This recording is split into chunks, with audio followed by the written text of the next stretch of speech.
All right, everybody, welcome back. This is Tim again with day two of our series on making your business a little bit better every day.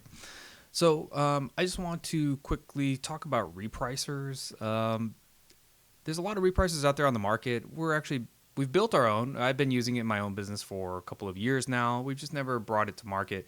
Repricers is an interesting one where you just got to make sure you have a good one. I think there's a lot of fancy gimmicking and stuff like gimmicky stuff out there. A lot of people want to talk about AI, machine learning, and blah blah blah. I've said this in our course, and this is just again my personal opinion, and you have to make your own opinion and use both and see what you say. See what you think. Excuse me, and what does best for your business. Um, when you see these repricers touting AI and machine learning, let's just take a step back first off and say, hey, what does a repricer actually do? The repricer has one job: move your price up or down, or stay the same, I guess. But that's all it can actually do. It moves prices up, down, stays the same, depending on a certain amount of variables, and those variables are dependent on what your strategies are, what the repricer does. But I think there's a lot. People want a repricer to be a lot more intuitive and advanced, thinking that somehow there's going to be some magic in the background that's going to magically get you more money. And I just don't feel like it's true. And there's a small minority, of us out there in the Facebook groups that concur. And there's one guy that's another software developer who feels the same way.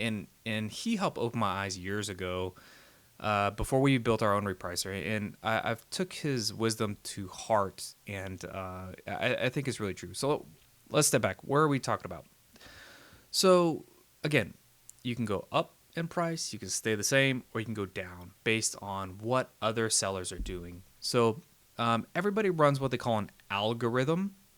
An algorithm basically is just computer code that says, if this happens, do this. If this happens, do that. Machine learning and AI kind of has like it builds data and tests different things and tries to forecast what it thinks is going to happen based on certain parameters. So maybe it says, hey, I think the sellers are going to raise their prices, so let me raise my price as well. Or I think there's only one FBM seller, so I think I can raise my price about X amount of money and sell and still get the buy box. But realistically, everything is based off of an algorithm. They coin it machine learning, AI, artificial intelligence. Again, I think it's all a marketing gimmick because it's all algorithms in the background. No matter how you do it, it's all algorithmic repricing. And the algorithm just checks certain parameters and does something. Does it go up? Does it go down? It just depends. So again, I think the simpler the repricer is actually probably the better. There's a couple of things that we do that are fancy in our own repricer just because we sell a lot of perishable products. But again, these, depending on what you're doing, what kind of business model are you doing, OA, RA, wholesale, private label. Private label, you're probably not going to reprice. You could reprice against your competitors with the same products. But for the most part, I think most private label people don't need a repricer. But OA, RA, and wholesale, if you're not using a repricer now and you're doing okay, it's like pouring gasoline on a fire. That's per Scott Zilke. I learned from a long time ago.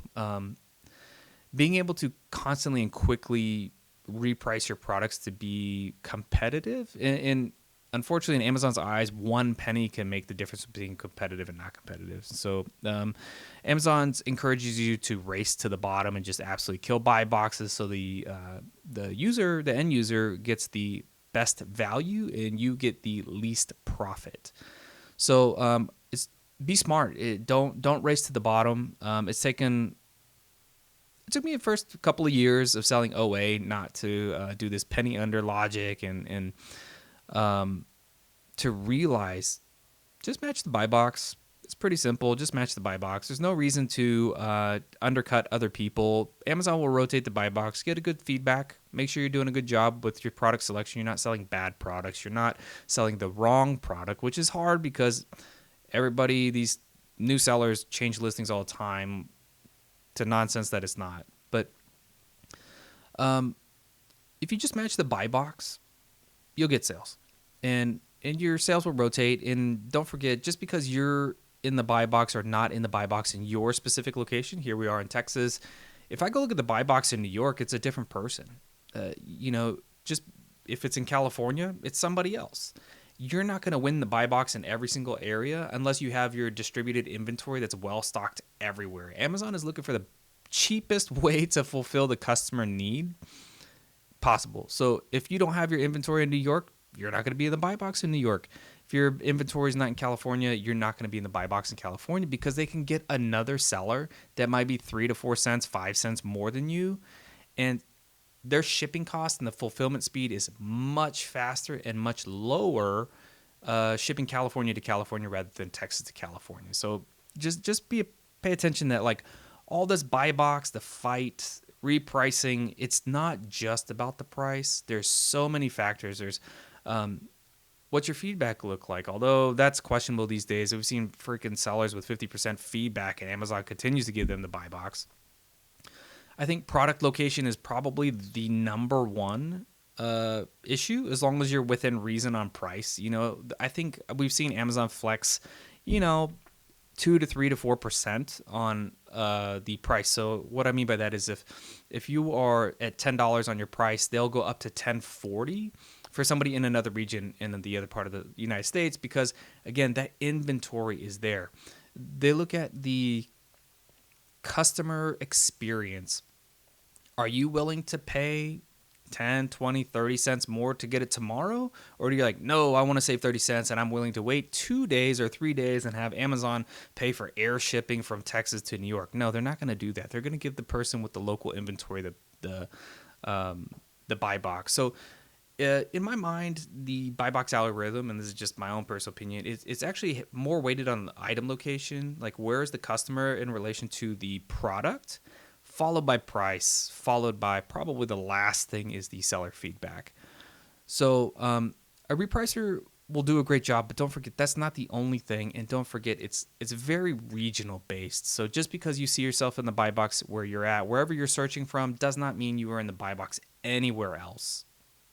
And I think Eric from Amazon Lit, a great guy. If you guys haven't checked him out, definitely check him out. He's got a lot of great information out there.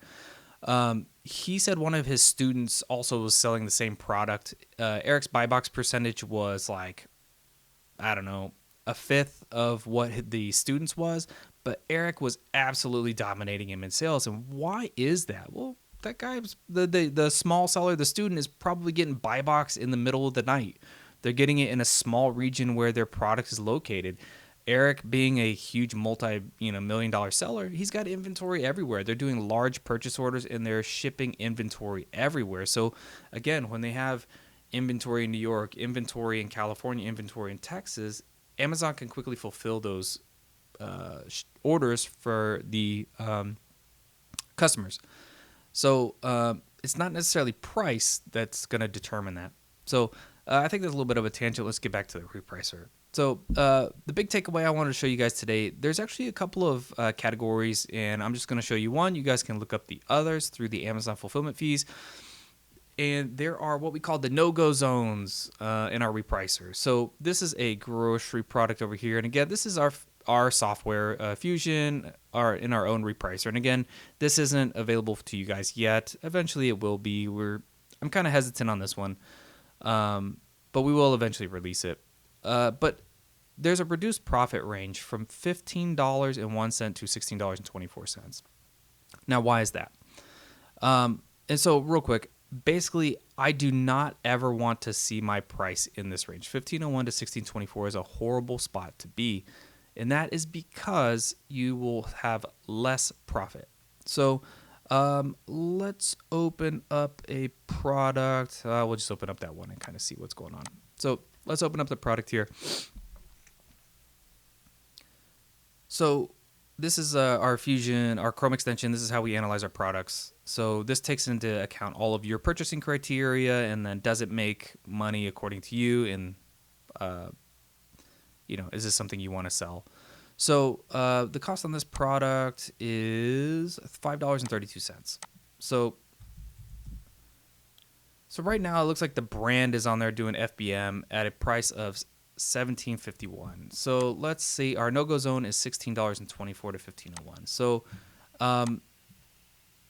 So at 16.25, you're going to see you can make $4.34. But if you go down in price, you'd figure, hey, I am going to make a little bit less money, but let's just go to $16. You're going to see, okay, it jumped like 30 cents. Why did that jump?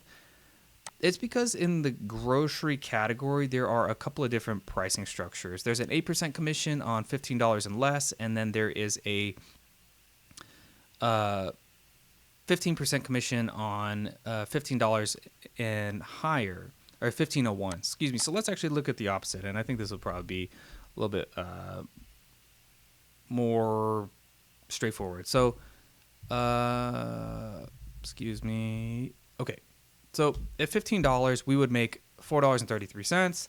At 15.01, it drops to $3.29. You lose $1 by going up 1 penny. And again, and that's because you are switching from that commission structure of 8 cents up to, or 8% up to 15%. So this is something that most repricers out there actually don't take into account. And it's really silly. So again, how we set our repricer up is actually this no-go zone, and there's a couple of categories. Again, please just look it up in the Amazon seller tables. But basically, our repricer is set up. Let's see. I guess it's this way for you guys. So if you're up here, if your max price is at $16 and your min price is over here at $14, our repricer would never go up to $16. It doesn't make any sense. You're going to stay in this $14 to $15 range. It will not go from 15.01 to 16 something. Even if you set your max price in that range, it would never go there. Now, if you set your max price to $17, being it's past that 16.24 range, it will. So it'll go from, $17 down to 16.25. And if it needs to match a seller that's below 16.25, say that seller's not paying any attention and they're in the $14 range, or $16 range, our repricer is built to go from 16.25 straight to 15. And again, it's because you make more money at $15 than you will at $16. So it's really important that you choose an intelligent repricer, and this has nothing to do with AI or anything like that. It's just a thing that says don't go in this range. If you need to go, then you jump over this hurdle and go above or below that number. It's a really simple programmatically to do that. But I think a lot of repricers are missing this huge feature.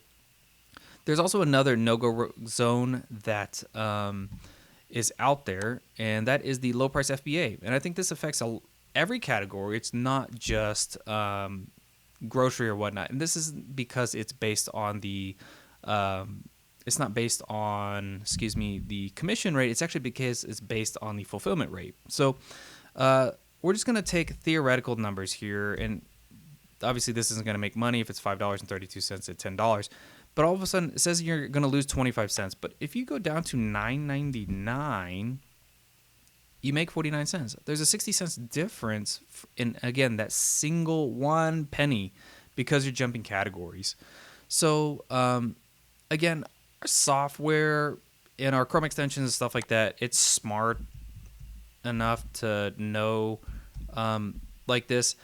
Again, a lot of Chrome extensions don't do this. We flag you saying, hey, this is a potential low price FBA product. You might want to check because it's better in the low price FBA range at $9.99. So again, $9.99, you make more. So you need to be smart about where you're setting your max price and your min price. If you see somebody with a buy box at like, call it $12, maybe of $11.50, you might actually be smarter to go down to this $9.99 as a min price. You will probably upset some people. If the buy box has been $10.50 or $11 all the time, $11.50, you're probably going to upset people by dropping the buy box to $9.99. But you should, because you're going to make more money. And in this case, like you can see, the buy box was a little bit high at $14, and then the rank isn't that great though. So if you were to drop the price to $9.99, and again, this isn't the product to match, but if you were able to, being that maybe your cost was $3 and something cents, if you could go down to $9.99, you could increase the rank and get more sales as well as more profit. So just know, my big takeaway from this video was going to talk about the no-go zones. Again, most repricers aren't capable of this. It's kind of silly that they're not. And I think realistically, most people aren't paying enough attention to these small details. But these are the no-go zones that you need to be aware of, and make sure you're pricing your products appropriately. So our repricer right now, we have a logic that so this product, if it ever had to get down to $10.29, it will actually recalculate the min price based off of the lower fee and actual recalculate this, and will automatically set its min price to be whatever, $9.50, $9, whatever that number is. So our repricer actually just says, okay, if the buy box price is coming down, once it gets to this range, we calculate starting around $12 or so. We start calculating, okay, wait a minute. Is it better off being in low price FBA? Is it still profitable in low price FBA? Because if it is, we need to change our minimum price. And again, our software will automatically change the min price to be under the $9 and still fit in our profit range. One other thing to think about when, just for good practice, is your max price. I'm a firm believer. We do max price. They keep a 30-day buy box average plus about 30%. So where do we get those numbers and why are we doing that? So my firm belief is I do not like what a lot of people do. It's like, hey, I want a 500% ROI. The computer automatically calculates what that is. Your repricer automatically calculates and says, cool, your max price, reasonable price is like $14 or $15, and all of a sudden you're at like 32. Amazon suppresses the buy box. You get a low price or a high price alert in that pricing health menu.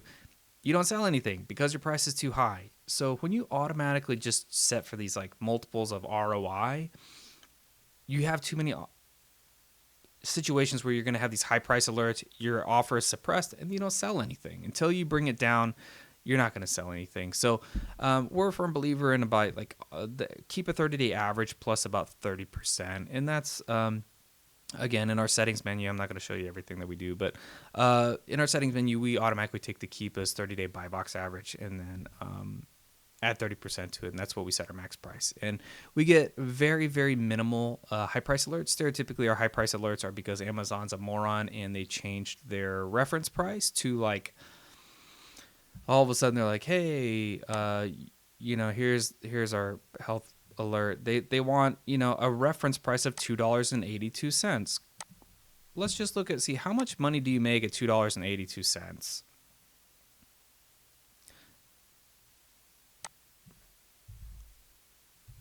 They say a fair price is $2.82. You would lose 79. So we would have to pay 79 cents to Amazon for every unit we sold, and the customer would get it for free. So this is why we normally get high price alerts. That's about the only reason. It is almost never that we will get high price alerts because of our max price being too high. So something to take in consideration. And again, the more times you get these high price alerts, the more often you're not able to sell a product, which means your velocity goes down, your sales go down. So pricing reasonably on your max price is very important. But real quick, anyways, again, takeaways, guys. No-go zones. If you sell in the grocery, beauty has a no-go zone as well. $10 or less is a double win because in beauty, the commission rate is lower as well as the fulfillment fee is lower at $9.99. So beauty is technically $10 or less, I believe it is, and then $9.99 you get the low price FBA. So don't be an idiot. Don't price at $11. If you have cheap beauty products, you price at $9.99. You get a lot more money back in your pocket. So, and again, that one's actually a little bit harder because when you do the calculations, you have to account for both low price FBA fees as well as the reduced commission. So a little bit trickier on the code side. If you were to build your own software, which I'm going to guess most people aren't crazy like we are. But anyways, guys, hopefully that's the takeaway. No-go zones, price your max price reasonably, and be smart. All right. Let's go down here. All right. Couple of replies for our first video. Thanks, guys, for coming back and replying. Love the replies. We got some new subscribers, a whopping 10. I love you guys. Thank you so much. This is a new journey for us. Hopefully, we'll be able to bring you guys a lot of content in the future and really help you guys in your business. But thank you. Raise prices. That is definitely the key to the last video. Everybody, you need to raise your prices. If you didn't see that video about the new inbound placement fee, please go back and watch that. It is very important that you understand why you need to raise your prices, and know your competitors will raise their prices. It's just a little matter of time. Thanks for the reply, and just started watching your course. I'm offering my time. Hey, I really appreciate your time. Just continue to watch our videos, guys. We're going to continue. We have a completely free course if you guys haven't checked it out. You can go to amzfusion.com, which is kind of our education side, although our full course is actually hosted on the server with our software because it's a bigger server and can just hold a lot more users and the bandwidth. So it's actually hosted over there and nice and organized. So if you guys want to watch our completely free course, go check it out. The website for the course is justaddfusion.com. Create a completely free account. You don't have to subscribe to anything, but you will have to create an account. You don't have to attach your Amazon store if you don't want to, and you can watch all the videos over there for free. So please check it out.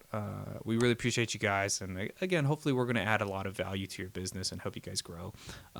We are obviously offering software, so if you guys want to check out our software, please, there's no hard sell. If you think it's going to be helpful to you, great. If you don't think it's or if you think it's not going to be helpful, don't buy it. That's okay. Again, we're here to add value, and I think over time, when we help you guys, you will see the value in our tools as well. So, and if you haven't checked out Fee Fighter, I'm sorry, I'm going to stop.